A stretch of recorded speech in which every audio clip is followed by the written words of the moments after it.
Mr. Speaker, on Friday, while borrowing costs hit levels not seen since Labour was last in government, I met business owners and their employees in Chesterfield. One of them told me that his business will not exist in 4 years' time because of this government's policies. It might not even exist next year. The Prime Minister may try to blame his inheritance or blame global factors, but why should anyone trust a word he says over the businesses who are saying again and again that his budget means fewer jobs, lower growth and higher borrowing costs? Mr. Speaker, as she knows, the global economy is experiencing volatility and higher borrowing costs. That is why it was vital that we took the tough and right decisions in the budget to get our finances back in order. We had to deal with the £22 billion black hole that they left. We made difficult cuts, raised taxes to invest in health, public services and housing, vital to stability, vital to growth. And we've got an ironclad commitment to our fiscal rules. And she will welcome, no doubt, the inflation figures from this morning. But contrast that with the party opposite. They weren't brave enough in government to take those difficult decisions. They've opposed all of our measures to stabilise the economy and promote growth.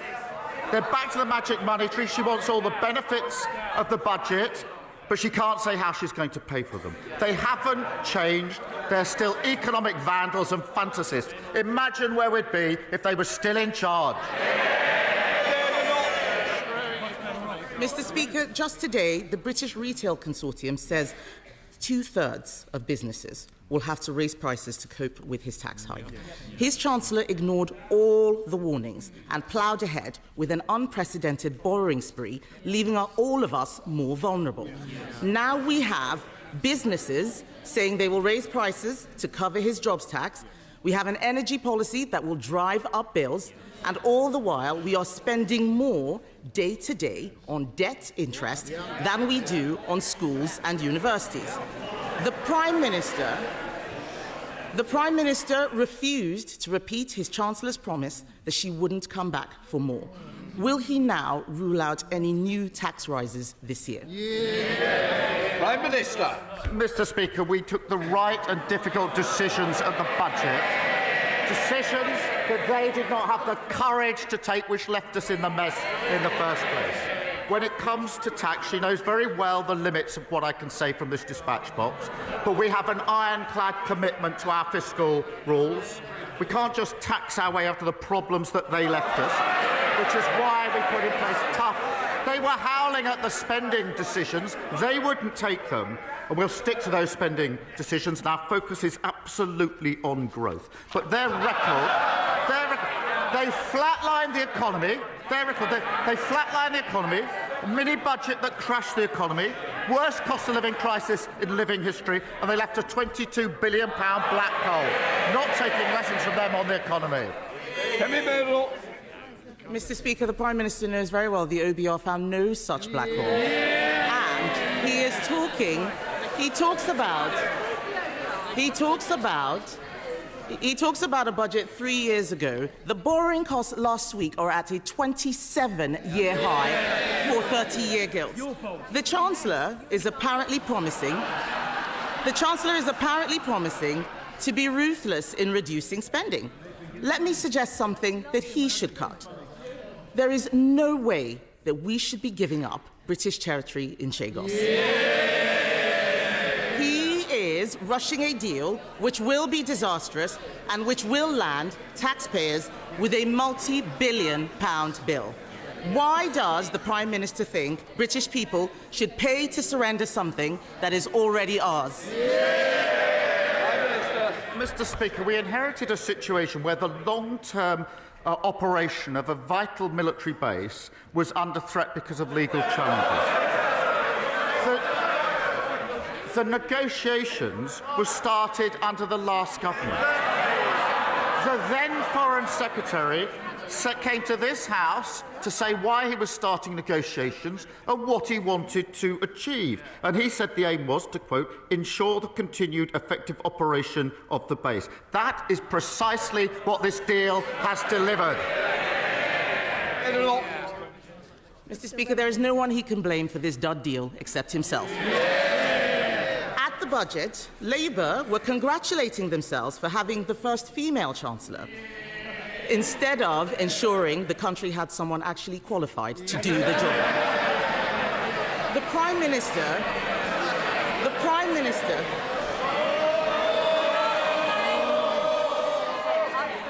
I want to hear... Sorry. I want to hear the Leader of the Opposition. Mr. Speaker, the Prime Minister claims he has full confidence in the Chancellor, but the markets clearly do not. Yesterday, the Chancellor repeated her promise to have just one budget per year to provide businesses with certainty. The talk in the City is that she can't meet her fiscal rules, and there will need to be an emergency budget. So does the Prime Minister stand by the Chancellor's commitment that there will be only one budget this year? Prime Minister. She'll be pleased to know the Chancellor will be in place for many, many years to come. She'll outstrip them. Mr. Speaker, if we all thought the politics was about cheap points, I could criticise their chancellors, but I don't have enough time to go through all of the chancellors that they had. We have one budget, that's what we're committed to, strong fiscal rules, and we'll stick to them, unlike the party opposite. Mr. Speaker, at a time of turmoil in the markets, the Prime Minister was distracted by the crisis around the former City Minister.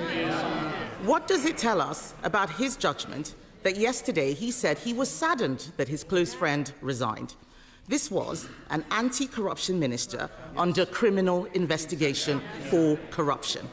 Mohammed Yunus, the Nobel Prize winner advising Bangladesh, said London properties gifted to the former City Minister may be proceeds of robbery. So, will the Prime Minister offer Bangladesh the full support of our National Crime Agency in ensuring that any properties bought with stolen funds are properly investigated? Prime Minister. Mr. Speaker, the former City Minister referred herself the independent adviser. He found, as she well knows, there was no breach of the code. He knows that he found there was no wrongdoing, and the former minister fully cooperated. She referred herself a week ago Monday. I got the report yesterday, and she resigned yesterday afternoon. Compare that with the Shadow Foreign Secretary, who breached the ministerial code. Her predecessor, Batu, ignored it. It was the adviser that then had to resign because he wasn't taken seriously, and she's now serving the Leader of the Opposition. What a contrast. Thank God the British public chucked them out. Mr. Speaker, he did not answer the question about the National Crime Agency. No answer to investigating dodgy Labour ministers, just as last week he didn't want an inquiry that might expose dodgy Labour councils. The Prime Minister knowingly appointed a convicted fraudster as his Transport Secretary. The anti-corruption minister he had full confidence in only days ago resigned yesterday in disgrace. He is negotiating a secret deal to surrender British territory, and taxpayers in this country will pay for the humiliation. Now it turns out his government may write a cheque to compensate Jerry Adams. This is shameful. We left him the fastest growing economy in the G7.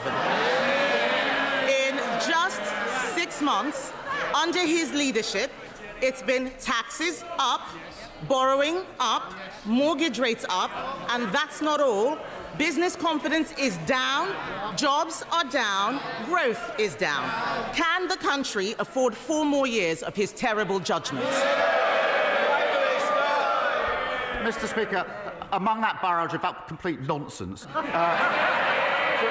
there is one point that I need to address, because it's the Legacy Act, and it will be of real interest across the House. That Act was unfit because, well, not least because it gave immunity to hundreds of terrorists and wasn't supported by victims in Northern Ireland, nor, I believe, by any of the political parties in Northern Ireland.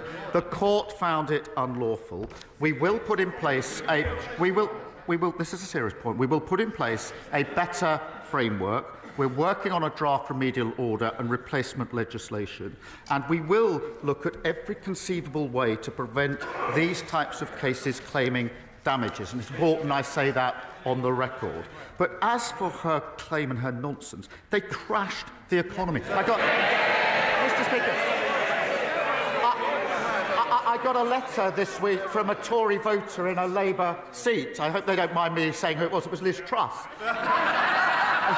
Mr. Speaker, it wasn't written in green ink, but it might as well have been. She was complaining that saying she'd crashed the economy was damaging her reputation. It was actually crashing the economy that damaged her reputation. Mr. Speaker, what have we heard? All they've got is complaining. No defence for their sorry record. They don't even acknowledge it. No ideas, no policy. They're like a blank piece of paper, blowing hopelessly in the wind. No wonder the country put them in the bin.